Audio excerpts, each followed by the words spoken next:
Revés para México en la Corte Internacional de Justicia. La instancia desestimó el jueves su pedido de medidas provisorias urgentes contra Ecuador tras la violenta invasión policial de su embajada en Quito.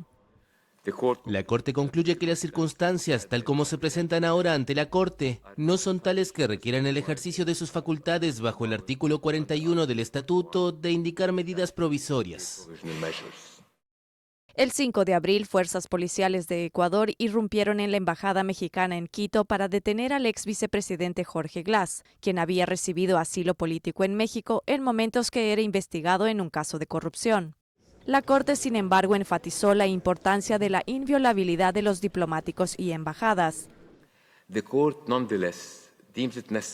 No obstante, la Corte subraya la necesidad de enfatizar la importancia fundamental de los principios consagrados en la Convención de Viena sobre relaciones diplomáticas. Como la Corte ha señalado anteriormente, y cito, no existe un requisito previo más fundamental de la conducta entre Estados que la inviolabilidad de los enviados diplomáticos y las embajadas.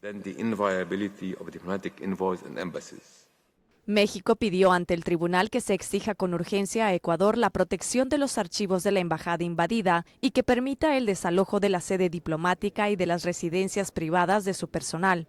Igualmente pidió que Ecuador se abstenga de cualquier acto que pueda afectar la implementación de las órdenes de la CIG y de toda conducta que agrave y amplíe la disputa entre los dos países. Los jueces consideraron que Ecuador ofreció a la Corte garantías por escrito sobre la protección a los archivos y su acuerdo para que el personal mexicano desocupe las instalaciones que utilizaba en la capital ecuatoriana.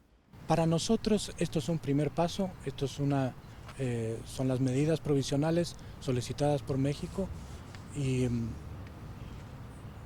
tenemos todavía algún camino que recorrer, pero por supuesto nosotros siempre estamos dispuestos a conversar y a dialogar con México. Que si bien México no recibió las medidas provisionales solicitadas ante la Corte, sí recibe lo que estaba buscando, que es un reconocimiento de que la inviolabilidad de los locales es absoluta, no acepta excepciones, y el compromiso de Ecuador de que no ingresará a los locales de México en ese país. La credibilidad de Ecuador está en juego ahora. En el próximo paso, los jueces de la Corte analizarán el mérito de la cuestión, en que México acusa a Ecuador de violar la legislación internacional. Después del incidente, México rompió relaciones diplomáticas con Ecuador.